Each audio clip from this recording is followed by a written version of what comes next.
जय हिंद, जय भारत, जय श्री राम। ये विषय होगा नैतिकता और भौतिकता दोनों एक साथ नहीं रह सकते।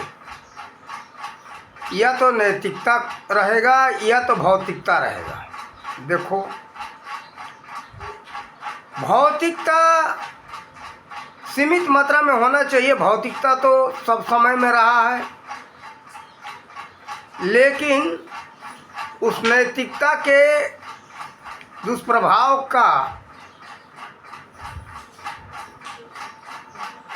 समाप्त करने के लिए, उस दुष्प्रभाव को कम करने के लिए अध्यात्म होना चाहिए। देखो, इस समय पूरे विश्व में हमारी जानकारी में लगभग भौतिकी शिक्षा दी जा रही है। आज यही कारण है, भौतिकी के कारण इस समाज में अनैतिकता फैला हुआ है, नैतिकता नहीं है। देखो, इसका बढ़ावा भारत में किसने दिया? जिसका नाम था TV Lord Macaulay. Lord Macaulay ने ऐसा शिक्षा नीति यहाँ भारत में दिया।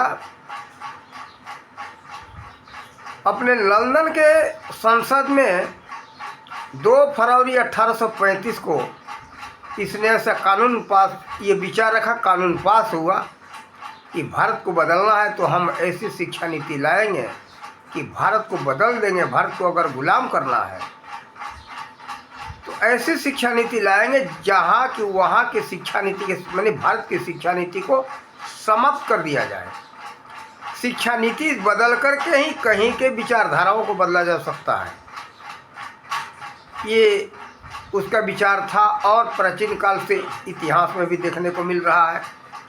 जब जब जिसको समाज को बदलना हुआ तो शिक्षा नीति में परिवर्तन किया। देखो,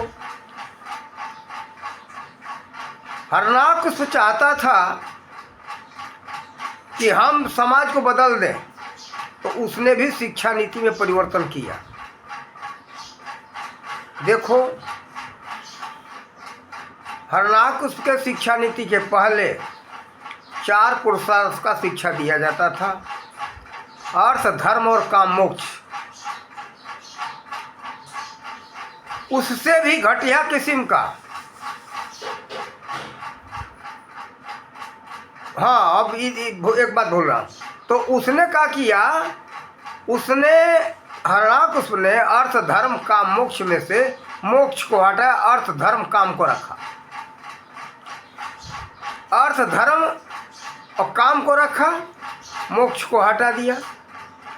और उससे भी बहुत निचला दर्जा का शिक्षा ये है लॉर्ड मैकाले का। इसने केवल अर्थ को रखा है, धर्म को हटा दिया, अर्थ और काम को रखा है। इसलिए हमारा पूरे विश्व में अशांति फैली हुई है। आप लोग इस विषय को कैसे समझो, ध्यान देना तो समझ में आएगा। देखो, पहले भी अर्थ, धर्म, काम और मोक्ष, अर्थ और काम था, लेकिन मोक्ष और धर्म था, इसलिए लोगों में शांति थी।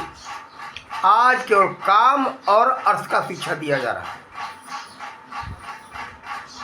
तो देखो, यही कारण है कि समाज में नैतिकता नहीं है। नैतिकता के लिए मोक्ष का विषय, मोक्ष क्या है? अध्यात्म। अध्यात्म नहीं रहेगा तो मोक्ष किसी को प्राप्त नहीं हो सकता है।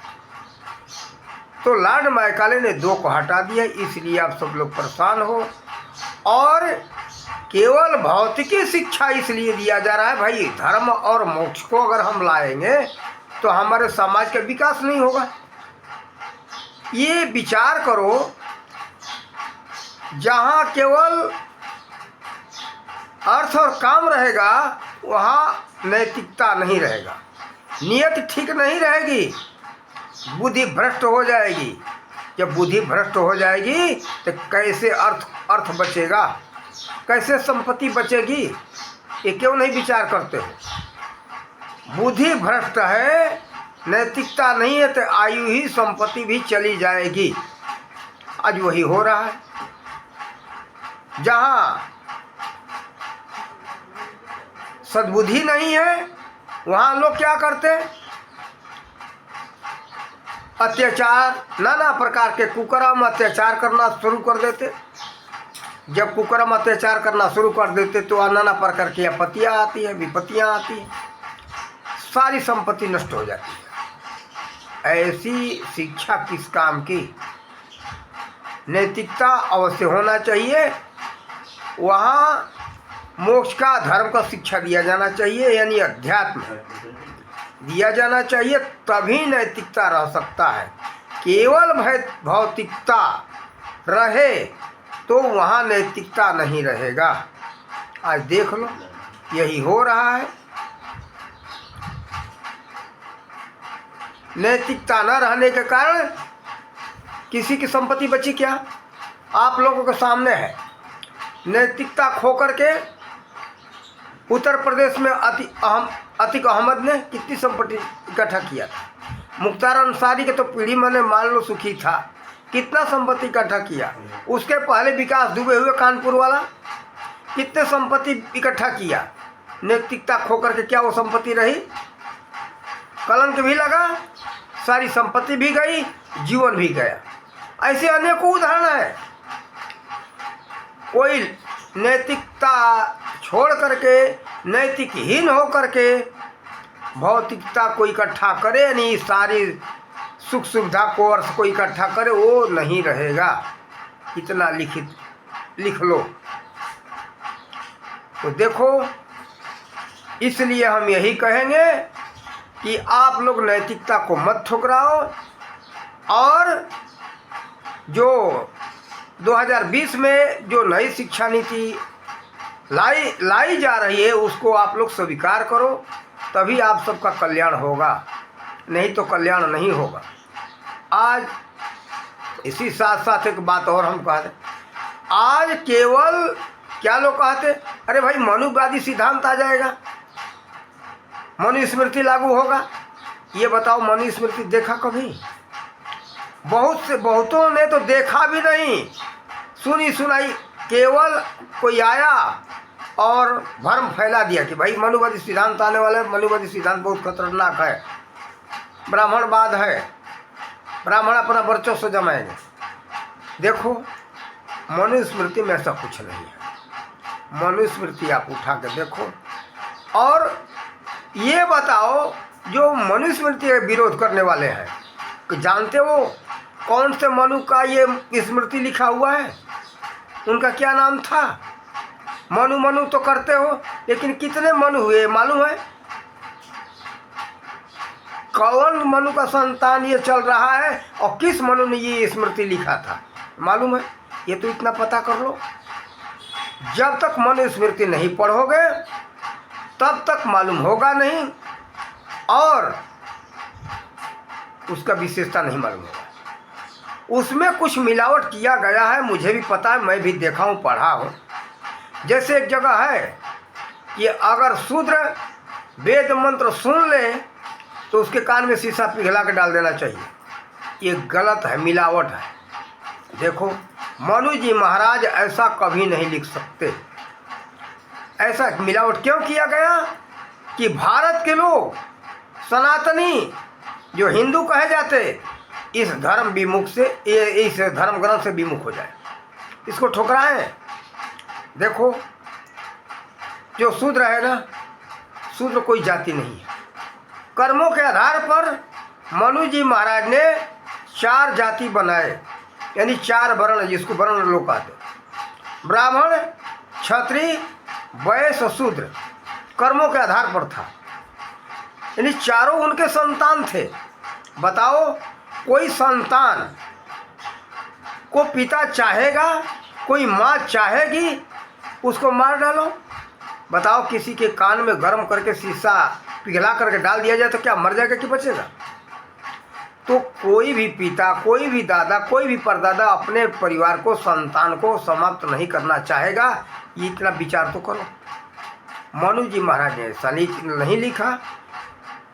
जैसे आपके 4 लड़के हो, चारों को अलग अलग काम दे दिए, तो किसको कहोगे कि नीचा है और वो ऊंचा है? आपके लिए तो चारों संतान बराबर होंगे। ठीक इसी तरह से हम सब के पूर्वजों के वो पूर्वज थे, वो सभी अपने संतान को सुरक्षित रखने के लिए सारा नियम उन्होंने बनाया है। उसमें बहुत सी मिलावटें की गई है, जैसे कि अभी हमने शीशा का उदाहरण दिया शूद्र के विषय में। ऐसे सभी धर्म ग्रंथों में मिलावट किया गया है, और मिलावट करने वाला कौन है उसके बारे में कई वीडियो में मैं बताया हूँ। मिलावट करवाया लॉर्ड मैकाले 1865 में, और मिलावट करने वाला था मैक्स मुलर, जर्मनी का रहने वाला, संस्कृत भाषा का ज्ञान था, उसने ऐसा किया है। तो देखो, आप लोगों को जितने भी मानवता के विरुद्ध धर्म ग्रंथों में बात दिखाई दे तो समझ लेना कि मिलावट है। जितने हम सबके सुरक्षा की बातें बताई गई है वो शुद्ध है, सही है।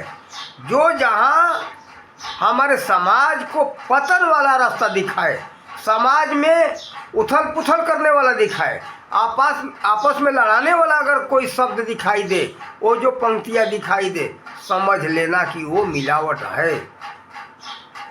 ये मुगलों ने काम किया, यही काम अंग्रेजों ने किया।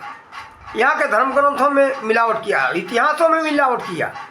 एक और उदाहरण दे दूँ आप लोगों को, आर्य और अनार्य, नैतिकता और भौतिकता के विषय में बात छूट गया था, भाग 2 है ये। देखो, भारत के इतिहासों में मिलावट किया गया है।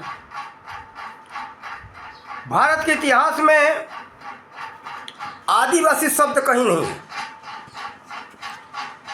आदिवासी शब्द जो दिखाई दे रहा है आप सब लोगों को जो पढ़ रहे हो आजकल, ये मिलावट। यहाँ 2 ही शब्द था, आर्य और अनार्य।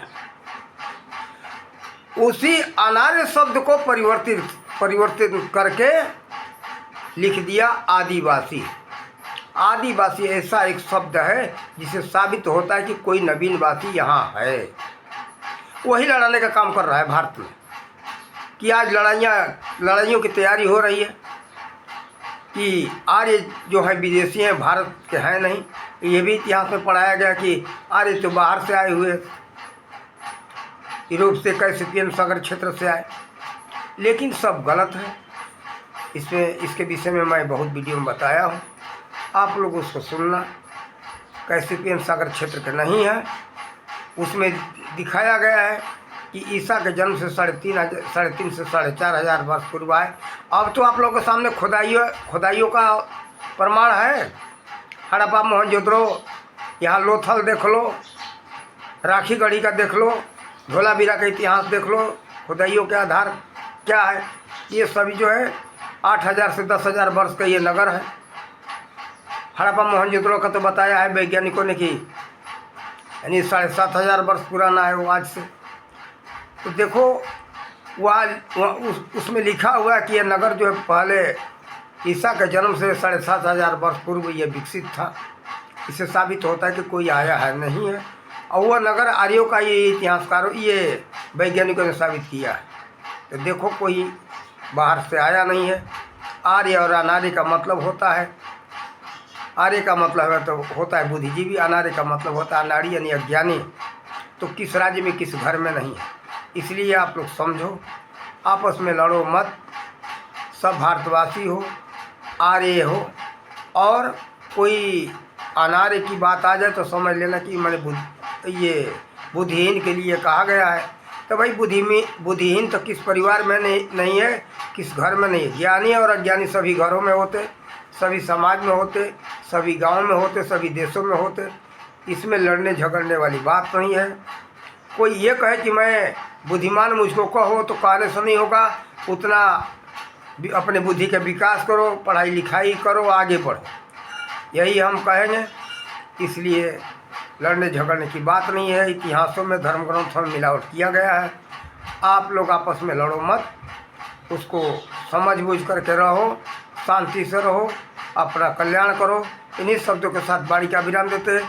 जय हिंद, जय भारत, जय श्री।